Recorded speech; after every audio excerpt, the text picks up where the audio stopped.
कवि अफसोस करे बोलेन दिन की सूरज डूब रहा है, दिन की सूरज डूब रहा है, हम लोग की सामने रोज हशर में किया जवाब देगा मुस्तफा की सामने। ए दुनियार मानुषेरा तुम्हादेर चोखेर सम्मुखे তোমাদের বর্তমান অবস্থায় আমার ইসলাম আজকে বিলীন হয়ে যাইতেছে। কাল কিয়ামতের আদালতে নবীর সামনে কি করে মুখ দেখাইবা, কি করে নবীর উম্মত হিসাবে নিজেকে দাবি করবা, কি করে নবীর উম্মত হিসাবে নিজেকে আল্লাহর আদালতে প্রমাণ করবা। আল্লাহর নবীর সুপারিশ ছাড়া তো জান্নাতে যাওয়ার কোনো উপায় নাই, আল্লাহর নবীর হাউজে কাউসারের পানি পান করা ছাড়া কোনো উপায় নাই। তাহলে এই উম্মত হয়ে, এই বর্তমান এই গরু খাওয়া মার্কা উম্মত হয়ে নামকা অবস্থায় মুসলমান দাবি করি, আল্লাহর নবীর শাফায়াত আমরা কি করে পাইতে পারি? এত সম্ভব না। কাজে আল্লাহর নবীর সত্যিকার উম্মত হতে হবে। আজকে এই সূরার সর্বশেষ যে বিষয়টি আসছে, লাকুম দীনুকুম ওয়ালিয়াদিন, লাকুম দীনুকুম ওয়ালিয়াদিন অর্থ কি আপনারাই বলেন? অনেক নেতাগর কাছ থেকে কিন্তু তফসির বলেন আপনারা, তুমগর লাগে তুমগর যার যার ধর্ম তার তারা, ঠিক না? লাকুম দীনুকুম, তোমাদের জন্য তোমাদের দিন, আমার জন্য আমার দিন। তাহলে এর দ্বারা বোঝা গেল কি, যার যেটা খুশি এটাই ভালো করুক। সহজভাবে এই জিনিসটাই বোঝা যায় না। এখন যদি বলেন যে আল্লাহ পাক তো কাফেরদের সাথে সম্পূর্ণ চুক্তি ভঙ্গ করে দিয়ে এদের সাথে কোনো সম্পর্ক নেই, বিচ্ছিন্ন করে দিয়ে এই সূরা শেষে বলেছেন লাকুম দীনুকুম ওয়ালিয়া দিন। শেষ পর্যন্ত লাস্ট ঘোষণা হচ্ছে গা এটাই, তোমরাও যেটার করো আমি ওইটার করি না, আমি যেটার করি তোমরা ওইটার করো না, তুমগর জন্য তুমগর দিন, আমার জন্য আমার দিন। লাস্ট ফিনিশিং এইটা না? কিন্তু এই কথাটা কখন আসছে, এইটা কখন আসছে, এর অর্থ কি, মুরাদ কি? আর আমরা এটা উল্টা ব্যাখ্যা সমাজে কি করে বেড়াচ্ছি, বিশেষ করে রাজনৈতিক নেতাদের মুখে এই আয়াতের তাফসীরটা বেশি করে শুনবে। এটা আরেকটা লা ইকরাহা ফিদ্দীন, লাকুম দীনুকুম ওয়ালিয়া দিন। তার মানে কি তুমগর ধর্ম তোমরা পালন করো, আমগর ধর্ম আমরা পালন করব। এই কথাটা তখনই আসছে লাকুম দীনুকুম। ইমাম বুখারী রাহিমাহুল্লাহু আলাইহি সূরা কাফিরুন কিতাবুত তাফসিরের মধ্যে, সূরা কাফিরুনের তাফসিরের মধ্যে এটা লিখছেন যে লাকুম দীনুকুম, তোমাদের জন্য তোমাদের দিন। এই দিনের তাফসির করছেন শিরক। তোমাদের দিন কি? শিরক, তোমরা মুশরিক। আর ওয়ালিয়া দিন, আর আমার জন্য আমার দিন মানে ইসলাম। তার মানে কাফেরদের জন্য কি শিরকের রাস্তা, আর মুসলমানদের জন্য ইসলামের রাস্তা। এই কথাটা তখনই বলা হয়েছে যখন আল্লাহ পাক তো জানেন আলিমুল গায়ব হিসাবে যে এরা কখনো আর মুসলমান হবে না, এদের কোনো সময় মুসলমান হওয়ার আশা নাই। এখন এদেরকে যতই বুঝান, অন্য আয়াতের মধ্যে আল্লাহ বলেন সাওয়াউন আলাইহিম আআনজারতাহুম আম লাম তুনজিরহুম লা ইউমিনুন। হে রাসূল, আপনি এদেরকে সতর্ক করুন আর নাই করুন, উভয়ই তাদের জন্য সমান, এরা কখনো ঈমান আনবে না। চরমভাবে তাদেরকে ইসলাম থেকে যে তারা কখনো ইসলামের মধ্যে আসবে না সেই ডিক্লেয়ার, সেই ঘোষণা দেওয়া হয়েছে। এখানেও সেই কথাটা ওইভাবেই বলা হয়েছে যে এরা আর কখনো মুসলমান হবে না, এদেরকে যতই বোঝান আসবে না। সুতরাং এদের ব্যাপারে ডিক্লারেশন হচ্ছে এটাই যে তোমরা যেটা করবা তোমাদের জন্য তোমাদের দিন, মানে যেমন কর্ম যেমন ফল। তোমরা যেটা করবা তোমার ফলের, তোমাদের কর্মের ফলের পরিপ্রেক্ষিতে তোমরা জাহান্নামী। তোমাদের কর্মের ফল তোমরাই ভোগ করবা। যখন কথা মানবাই না, ইসলাম কবুল করবাই না, মুসলমান হবেই না, তখন তোমাদের কর্ম পরিণাম তোমাদেরকে ভোগ করতে হবে, তোমাদের কর্মের পরিণাম তোমরাই ভোগ করবা। আর আমার কর্মের পরিণাম কি? আমি ভোগ করব। অন্য আয়াতের মধ্যে আল্লাহ রাব্বুল আলামিন বলেন লানা আমালুনা ওয়া লাকুম আমালুকুম, আমাদের জন্য আমাদের কর্ম আর তোমাদের জন্য তোমাদের কর্ম। অন্য আয়াতের মধ্যে আল্লাহ রাব্বুল আলামিন বলেন, ফাইন কাযযাবুকা ফাকুল লি আমালি ওয়া লাকুম আমালুকুম। হে রাসূল, তারা যদি আপনাকে মিথ্যাবাদী সাব্যস্ত করে তাহলে আপনি তাদেরকে জানিয়ে দেন যে তোমাদের কর্ম তোমাদের আর আমার কর্ম হচ্ছে আমার। অর্থাৎ যে যা করবা সে তাই পাইবা। এখন তোমরা যখন স্বেচ্ছায় কুফরি বেছে নিয়েছো, কুফরির রাস্তা বেছে নিয়েছো, তাহলে সেই কুফরির রাস্তা কর্ম হিসাবে তোমরা কুফরি করে যাবা, এটার পরিণাম হিসাবে তোমরা জাহান্নাম ভোগ করবা। আর আমরা ইসলামের রাস্তা ধরেছি, মুসলমান হয়েছি, মুসলমান হিসাবে আমাদের জন্য আমাদের পরিণাম হচ্ছে আল্লাহর জান্নাত। সুবহানাল্লাহ। এই কথাটা কি? এটা কি যদি আমরা যেই কথাটা নেতারা তাফসীর করে থাকে, সাধারণ মানুষে বলে থাকে যে লাকুম দীনুকুম ওয়ালিয়া দিন, আল্লাহ স্বাধীনতা দিছে যে যার যে তোমাদের জন্য তুমগর দিন, আমাদের জন্য আঙ্গর দিন, তোমরা যা করবা তাই পাইবা। তো তুমগর যেটা মনে আছে তোমরা করো, আমাদের মনে যেটা আছে সেটা আমরা করব। তাহলে এর দ্বারা বোঝা গেল, অর্থ যদি এরকম হয় তাহলে কাফের মুশরিক বেঈমান যে ধর্ম পালন করতেছে তাদেরকে তাদের ধর্ম করার অনুমতি দেওয়া হইল। কথাটা মনে হয় বুঝাইতে পারি। যদি আমরা এই অর্থটাই মেনে নিই, যে অর্থগুলি প্রচলিত অর্থ সমাজের মধ্যে আছে যে লাকুম দীনুকুম ওয়ালিয়া দিন, তোমাদের জন্য তুমগর দিন, আমাদের জন্য আমাদের দিন, তাহলে এর দ্বারা যদি তোমাদের জন্য তোমাদের দিন এটা করার স্বাধীনতা দেওয়া হয় তাহলে বোঝা গেল যে যা করতেছে করুক, সব কিছু করার অনুমতি তারা দেওয়া হইল। তাহলে যারা মূর্তি পূজা করতেছে তাদেরকে মূর্তি পূজার অনুমতি দেওয়া হয়েছে। অর্থ এরকম হয়ে যায় না? এখন যারা শিরিক করতেছে মূর্তি পূজা করে শিরিক না? এখন শিরিক যারা করতেছে শিরিকের অনুমতি যে দিল সেও তো এই গুনার মধ্যে শামিল হইল। এই অনুমতি কখনো দেওয়া যাবে না। বরং এটা চূড়ান্ত লাস্ট ফিনিশিং বক্তব্য এটাই যে তোমরা যখন কোনোভাবে ইসলামে আসবা না, মুসলমান হবে না, তোমাদের সেই মিথ্যে মন করা বাতিল ধর্ম নিয়ে যখন তোমরা মেতে রয়েছ, তাহলে ঠিক আছে, তোমরা যা করতেছো মনে রাখো এর পরিণাম তোমরাই ভোগ করবা। আর আমরা যেটা করতেছি আমাদের পরিণাম আমাদের উপরে বর্তাবে। আর আরেকটা কথা, লা ইকরাহা ফিদ্দিন, দিনের ব্যাপারে কোনো বাড়াবাড়ি নাই। একজন অন্যায় করতেছে, গুনার কাজ করতেছে, খারাপ করতেছে, এখন আইসাহেরা কি নেতাজির আইসাহেরা ভাষণ দেয়, আল্লাহ কইছে লা ইকরাহা ফিদ্দিন, কোনো বাড়াবাড়ি নাই, তোমরা কোনো বাড়াবাড়ি করবার কিছু নেই। এই আয়াতটা কেন নাযিল হয়েছে তা আমাদেরকে জানতে হবে। যে লা ইকরাহা ফিদ্দিন, দিনে মানে ধর্মের মধ্যে কোনো জবরদস্তি নাই, কোনো জোরাজুরি নাই। এটা কেন নাযিল হয়েছে? এই আয়াতের শানে নজুল হচ্ছে একজন মদিনায় আল্লাহ রাসূল হিজরত করে যাওয়ার পর একজন সাহাবী, সে মুসলমান হয়েছে, পিতা মুসলমান হয়েছে, সন্তান মুসলমান হয় না। কোন আমি ওই আগের ধর্ম ছাড়বো না। এবার পিতা ওই সন্তানকে মুসলমান বানানোর জন্য শাসন করে, মারে, পিটায়, জবরদস্তি করে, কিন্তু সন্তানের একই কথা কি মুসলমান হইব না। শেষ পর্যন্ত অপারক হয়ে নবীজির কাছে গিয়ে সাহাবী নালিশ করলো, ইয়া রাসূলুল্লাহ, আমার একটা ছেলে আছে, এই ছেলেটাকে আমি মুসলমান বানানোর জন্য এত চেষ্টা করি, এত মারপিট করি, সে তো মুসলমান হয় না, এখন আমি কি করব? তখন এই আয়াতে কারিমা নাযিল হলো, আল্লাহ পাক বলে দিলেন লা ইকরাহা ফিদ্দিন, ধর্মের ব্যাপারে কোনো বাড়াবাড়ি জবরদস্তি চলবে না। এটা কোন ক্ষেত্রে? কোনো মুসলমানকে মুসলমান বানানোর জন্য কোনো জবরদস্তি খাটবে না। সঠিক অর্থ বুঝে নেন, কোনো অমুসলমানকে মুসলমান বানানোর জন্য কোনো জোর জবরদস্তি খাটবে না।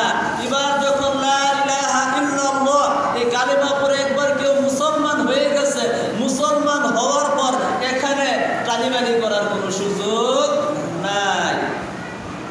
নামাজ, মুসলমান হয়েছে নামাজ পড়ে না, মুসলমান হয়েছে নামাজ পড়ে না, তাহলে কেউ যদি নামাজ না পড়ে তাহলে কোনো ইমামের মধ্যে তার ফয়সালা হয়েছে এইটাই, তাকে কতল করে দাও,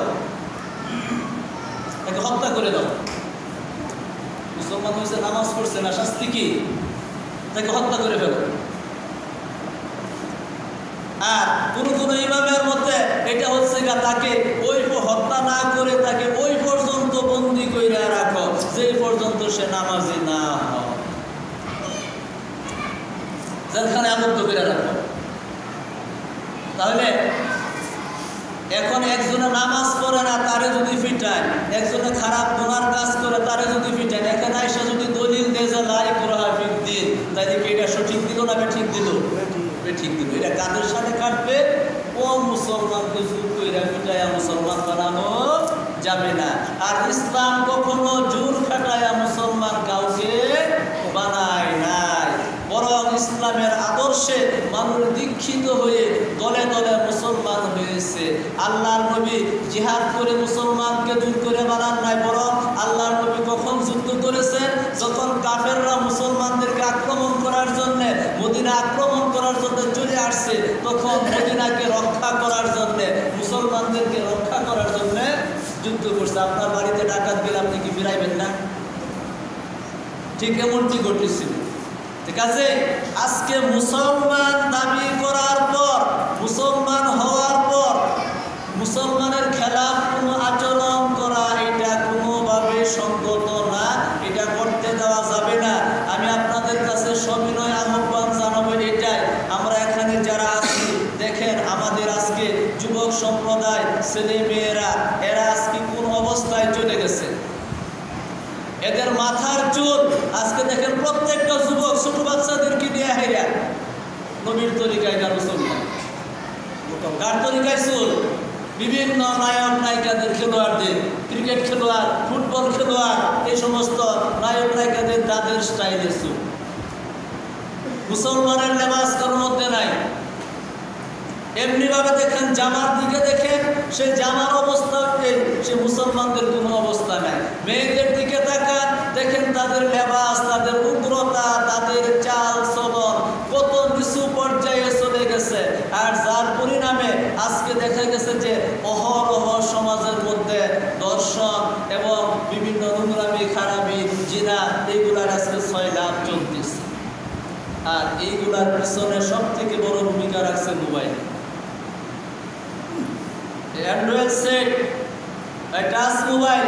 এইগুলির কারণে আজকে ছোট ছোট বাচ্চাদের হাতে চলে গেছে। আর এই ব্যাপারে মাশাআল্লাহ আমাদের সরকার বাহাদুর থেকে যে ব্যবস্থা নেওয়া হয়েছে, করোনার কারণে 4-5 মাস ধরে স্কুল কলেজ ভার্সিটি সব কিছু বন্ধ, এখন অনলাইনে ক্লাস করে। অনলাইনে ক্লাস করতে হইলে, ওই ক্লাস দেখতে হইলে, ক্লাসে অ্যাটেন্ড করতে হইলে মোবাইলের দরকার। এতদিন যে সমস্ত গার্জিয়ানেরা এই বিষয় সতর্ক থাকে মোবাইল ছেলে মেয়েদেরকে কিনে দিচ্ছে না, এখনও তারা কিনে দিতে বাধ্য হচ্ছে। এই কারণে যে ছেলে মেয়েরা দাবি করতেছে আমার ক্লাস মোবাইলে দেখুন থাকে। এখন লক্ষ্য করে দেখুন, এরা কি ক্লাস দেখে না অন্য কিছু দেখে? এই মোবাইলের কারণে আজকে পরকীয়ার পরিমাণ কি পরিমাণ দেশের মধ্যে বেড়ে গেছে। ছেলে মেয়ের কি অবস্থা, যে এই অবস্থায় যদি এখন আমাদের হুঁশ না হয়, আমরা যদি এখনো থামাইতে না পারি, আমরা প্রত্যেকে একজন সচেতন গার্জিয়ান হিসাবে আমার কাছে দুঃখ লাগে, কষ্ট লাগে। এই যে মেয়ের মতো চুল রাখে এবং লম্বা চুল রাখে, এইভাবে চলে। ছেলেরা গলার মধ্যে মালা লাগায়, আজকে যে মালা লাগাইবার কথা মেয়েদের, ছেলেরা গলার মধ্যে মালা লাগায়, হাতের মধ্যে কি চুরি পরে, এই সে ইত্যাদি ইত্যাদি সমস্ত কিছু। এরা নিশ্চয়ই মুসলমানের সন্তান। আর এরা কি কেউ মা বাবা ছাড়া হয়েছে না? প্রত্যেকেরই মা আছে, বাবা আছে। এরা বাবার পকেটে টাকা দিয়ে এইভাবে চুল কাটটা বাড়িতে ঢুকে, ওই মা বাবাকে এখনো জীবিত নাই, সে কি বলতে পারে না তুমি যে টাকা দিয়ে চুল কাটলা, আমার টাকা দিয়ে চুল কাটলা, এটা তুমি কার স্টাইলে চুলটা তুমি কাটলা, কার তরিকা তুমি ধরলা? তুমি তো মুসলমান হিসাবে নবীর তরিকা তোমার ধরা উচিত। তুমি যে এই বয়সে মরবা না এমন কোনো গ্যারান্টি আছে? যুবক যুবতীরা যে মরবে না এবং কোনো নিশ্চয়তা আছে? সবাই যে কোনো সময় কবরের ডাক আসতে পারে। আর কবরে যখন চলে যাব, তখন কবরে চলে যাওয়ার পর নবী ছাড়া তো ওখানে আর কোনো উপায় নেই। আর ওখানে যদি এই ধরনের এই নায়কের চরিত্র ধরে, নায়কের লেবাস ধরে, নায়কের পোশাক ধরে সুন্নাত কাটিং নিয়ে যদি কবরের মধ্যে যাওয়া হয়, তাহলে আল্লাহ নবী পরিষ্কার বলে দিয়েছেন মান তাশাব্বাহা বিকাউমিন ফাহুয়া মিনহুম। যে দুনিয়াতে যার চরিত্রকে ফলো করত, যে দুনিয়াতে যার সাথে মিল ছিল, যাকে পছন্দ করত, আজকে তার সাথে হাসর নাসর হবে। কালকে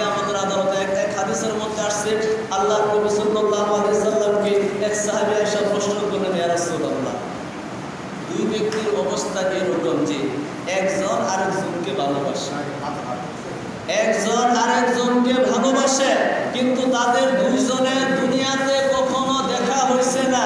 একজন মাশরিকে থাকে, আরেকজন মাগরিবে থাকে, অর্থাৎ পৃথিবীর সূর্য উদয়ের জায়গায় একজন থাকে, আরেকজন থাকে অস্ত যাওয়ার জায়গায়। এই দুইজনের কোনোদিন সাক্ষাৎ হয়েছে না, শুধু নাম শুনছে। নাম শুনে তাকে সে মহব্বত করছে, ভালোবাসছে, পছন্দ করছে। সে কীভাবে চুল রাখে এইভাবে চুল রাখছে, সে কোন স্টাইলে চলে ওই স্টাইলে সে দুনিয়াতে জীবনযাপন করছে। এখন এই দুই লোককে কিয়ামতের আদালতে এই দুইজনের অবস্থা কি হবে? আল্লাহ রাসূল বলেন, কিয়ামতের আদালতে যে যাকে ভালোবাসতো সে একজন মাশরিকে থাকলেও আর একজন মাগরিবে থাকলেও এই কিয়ামতের ময়দানে এই দুইজনকে ফেরেশতারা একত্র করে আইনা দেখাইয়া দিবেন, বলে নেও তুমি দুনিয়াতে থাইকা যাকে মহব্বত করতা, ভালোবাসতা, এই সেই তার সাথে তুমি যাও। এবার লক্ষণীয় বিষয় হচ্ছে, আমি যাকে ভালোবাসবো, আমি যাকে আদর করবো, মহব্বত করবো, আমার নিজের আদর্শের মানুষ হিসাবে যাকে আমি করে নিব, যাকে মনে করবো তিনি যদি একজন সত্যিকার মুসলমান হন, তাহলে তো তার সাথে আমি জান্নাতে যেতে পারবো। আর তা না হয়ে সে যদি একজন খ্রিস্টান, ইহুদি, খেলোয়াড় বা প্লেয়ার হয়, তাহলে তো তার সাথে আমাকে জাহান্নামে যাইতে হবে। কাজে দুনিয়ার মানুষেরা, হে যুবক যুবতীরা, লক্ষ্য করে দেখো দুনিয়াতে তুমি কাকে মহব্বত করতেছ, কাকে ভালোবাসতেছ। অথচ মহব্বতের একমাত্র কি বস্তু হলো আল্লাহর নবী, আল্লাহ এবং আল্লাহ ছাড়া আর কারো মহব্বত, ইমানি মহব্বত আর কারোর সাথে হতে পারে না। একমাত্র মহব্বতের নমুনা হচ্ছে কি আল্লাহ এবং তার রাসূল। আমরা যে কালেমা পড়েছি, লা ইলাহা ইল্লাল্লাহ, আল্লাহকে মেনে নিব। পরের অংশ কি মুহাম্মাদুর রাসূলুল্লাহ। তাহলে আল্লাহর রাসূলকে রাসূল হিসাবে, মুহাম্মদ সাল্লাল্লাহু আলাইহি ওয়াসাল্লামকে রাসূল হিসাবে, আল্লাহকে মাওলা হিসাবে, ইলাহ হিসাবে, নবীকে রাসূল হিসাবে মেনে নিলাম। কাজে দুনিয়ার হায়াতের জিন্দেগি আল্লাহ এবং রাসূল এই দুইয়ের সমন্বয়েই ঘটাতে হবে। এই দুইয়ের সমন্বয়ে যার জীবন দুনিয়াতে অতিবাহিত হবে, সেই তো কিয়ামতের আদালতে জান্নাতের মধ্যে আল্লাহর দিদার পাবে। আর যার মিল রাসূলের সাথে হবে, সেই তো রাসূলকে কবরে গিয়ে চিনতে পারবে। কবরে কি আমাকে আপনাকে নবীজিকে দেখানো হবে না? প্রত্যেকটা মানুষকে আল্লাহর কসম কবরের মধ্যে নবীজিকে দেখানো হবে। এবং ওখানে নবীজিকে দেখা যে নবীজিকে চিনতে পারবে সেই মুক্তি পাবে, আর যে নবীজিকে চিনবে না সে মুক্তি পাবে না। এখন নবীজিকে চিনার, এখন দুনিয়াতে বলতে পারেন, শুনছি তো দুনিয়াতে কবরে নবীজিকে দেখানো হবে, যারে মন ধরে তারে দেখানো হবে, দেখেই বেড়ে পারে তিনি তো মুহাম্মদুর রাসূলুল্লাহ। কিন্তু ওখানে কি আপনার এই মুখটা আপনার কথা শুনবে? আমার জবান আমার পক্ষে থাকবে না, আমার হাত আমার পক্ষে থাকবে না, আমার চক্ষু আমার অনুকূলে থাকবে না, আমার কান আমার অনুকূলে থাকবে না। কিয়ামতের আদালতে, কবরে, মিজানে, হাসরে সবকিছুই আমার এমটি হয়ে যাবে, সবকিছু আমার বিপক্ষে সাক্ষী দিবে। দুনিয়াতে যে যে কর্ম করেছে এই কর্ম অনুসারে তারা তাদের সিদ্ধান্ত হবে। কিয়ামতের আদালতে আল্লাহ রাব্বুল আলামিন বান্দাদেরকে জিজ্ঞাসা করবেন, হে বান্দারা, দুনিয়াতে তোমরা নামাজ পড়েছো কিনা? ওই দিন বেনামাজিরাও তারাও সকলেই বলবে, হ্যাঁ নামাজ পড়ছি। সবাই বলবে কি? নামাজ পড়ছি। আল্লাহ রাব্বুল আলামিন বলবেন, বেশ ভালো কথা, নামাজ পড়ছো, মেনে নিলাম। তাহলে নামাজ যে পড়ছো, ওই নামাজটা তুমি যে পড়ছো, এটার প্রমাণ একটা ইন্টারভিউ আমি শুধু আজকে দেব। আমি আল্লাহ রাব্বুল আলামিনকে একটা সিজদা দিবা, একটা সিজদা দিবা, আর সোজা জান্নাতের মধ্যে চলে যাবে, আর কোনো বেজার নাই। যদি সিজদা দিতে পারো আমি আল্লাহ রাব্বুল আলামিনকে, তাহলে বুঝতে পারবো যে তোমরা দুনিয়াতে আমি আল্লাহকে সিজদা দিয়েছো, নামাজ পড়েছো। এবার এই কথা শোনার পর সকলে মহাখুশি।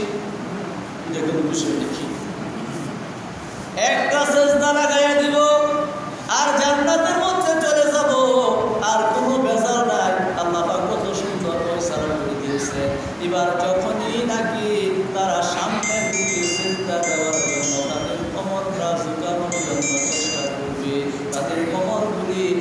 একেবারে শক্ত তক্তার মতো হয়ে যাবে।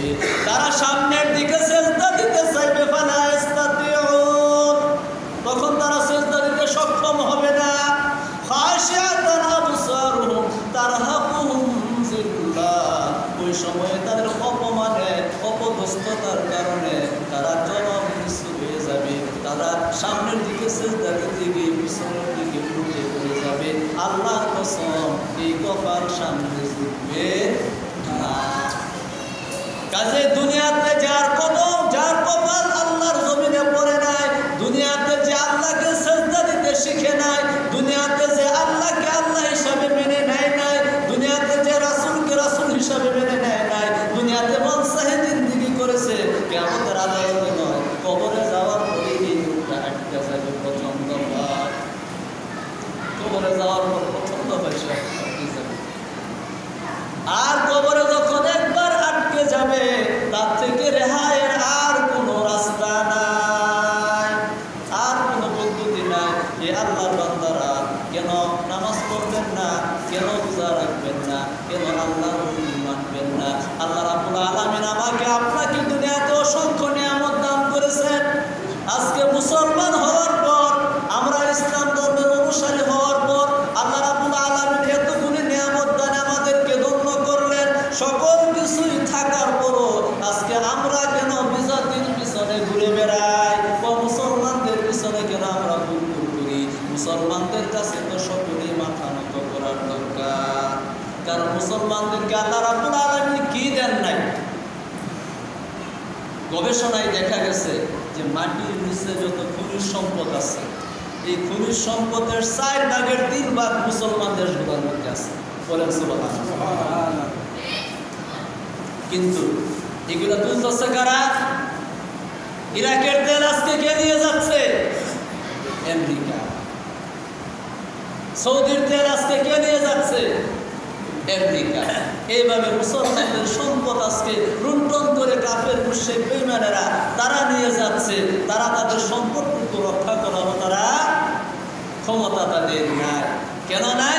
তার কারণ হচ্ছে এটাই, আল্লাহ পাক তাদেরকে মুক্তির যে গ্যারান্টি দিয়ে এই কোরআনে কারিম আল্লাহ পাক নাযিল করেছিলেন, সেই কোরআনে কারিম আজকে তারা ভুলে গেছে। এর ধারে কাছে তারা নাই। তাই তো কবি আফসোস করে বলেন, ও জামানা মে মুআজ্জাজ থি মুসলমান হোগা और तुम सारे हुए तारीखे कुरान होगा। ओ जमाना में मुअज़्ज़ज़ थे मुसलमान होगा और तुम सारे हुए तारीखे कुरान होगा। एक जमाना ছিল, এমন সময় ছিল মুসলমানেরা কোরআনকে বুকে ধারণ করত, কোরআনকে বুকে ধারণ করত, এই কোরআনের উপরে আমল করত। কোরআনের বরকতে, কোরআনের ধারক বাহক হওয়ার কারণে, এই কোরআনের বদৌলতে তারা বিশ্বকে শাসন করেছে। আর সেই কোরআন আজকে মুসলমানেরা ছেড়ে দিয়েছে। ছেড়ে দেওয়ার কারণে আজকে মুসলমানেরা এই জমিনের মধ্যে সব থেকে লাঞ্ছিত, বঞ্চিত, মুসলমানেরা যদি আবার তাদের সেই নেতৃত্ব স্থানে চলে যাইতে চায়, এই বিশ্বর মধ্যে মুসলমানেরা আবার যদি নেতৃত্ব দিতে পারে, দিতে চায়, তাহলে একটাই মাত্র ব্যবস্থা, আল্লাহর কোরআনের দিকে ফিরে আসো। ঘরে ঘরে কোরআনের তেলাওয়াত চালু করো, কোরআনের আমল চালু করো, কোরআনের বক্তব্য চালু করো। আজকে দেখেন কোন সমাজের মধ্যে কয়টা বক্তব্য চালু আছে, সবকে জিগাইয়া ফেলেছে। কোন ঘরের মধ্যে, কয়টা ঘরের মধ্যে আজকে সকালবেলা কোরআনের তেলাওয়াত হয়? মা বোনেরাও এখন তেলাওয়াত ভুলে গেছে। আগে গুনগুন করে তেলাওয়াত করতো, আজকে কোরআন তেলাওয়াত মা বোনদের মধ্যেও নাই, পুরুষের মধ্যেও নাই, ছেলে মেয়েদের মধ্যেও সেই কোরআনের শিক্ষা নাই। আমল তো দূরের কথা, বাদ দিলাম। এই কারণে আজকে এমনিভাবে মানুষ যত কোরআন থেকে সরে যাচ্ছে, মুসলমানেরা দিন দিন যত কোরআন পড়ে যাচ্ছে, কোরআন থেকে সরে যাচ্ছে, তত অপমান, অপদস্থি, লাঞ্ছনা, গঞ্জনা চলে আসতেছে। তা না হলে এই করোনা মুসলমানদেরকে ধরবে কেন? আল্লাহর গজব না? করোনা মুসলমানদের কাছে আসবে, করোনা মুসলমানদের কাছে আসার কথা না। কিন্তু আজকে আসে কখন? তাদের কামাই, এটা তাদের হাতের অর্জিত ফল, তাদের কর্মের ফল। এই জহরাল ফাসাদু ফিল বাররি ওয়াল বাহর বিমা কাসাবাত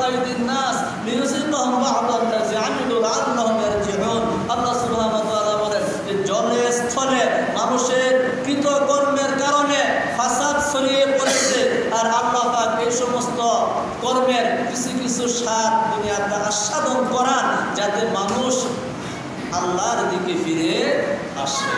সুতরাং আল্লাহর দিকে ফিরে না আসা পর্যন্ত, কোরআনের দিকে ফিরে না আসা পর্যন্ত মুসলমানদের কখনো আর মুক্তি পেতে পারে না। মুসলমানেরা আর মুক্তির দ্বিতীয় কোনো রাস্তাও নাই, একমাত্র রাস্তা কোরআনের দিকে ফিরে আসো। যে আহ্বান আল্লাহর নবী এখন থেকে 1400 বছর পূর্বে মক্কার জমিনে, মদিনার জমিনে দিয়ে গেছেন, যে কোরআন রেখে গেছেন, ওই কোরআনের শিক্ষার দিকে আবার মুসলমানেরা ফিরে আসলে তাহলে মুসলমানেরা আবার সেই হারানো ঐতিহ্য, তাদের সেই নেতৃত্ব, তাদের সেই কর্তৃত্ব খুঁজে পাইতে পারে। আল্লাহ পাক আমাদের সবাইকে, সারা দুনিয়ার সমস্ত মুসলমানদেরকে আবার সত্যিকার রূপে সেই কোরআনের দিকে ফিরে আসার, কোরআনী শিক্ষা গ্রহণ করার, কোরআনী বিধিবিধান মেনে চলার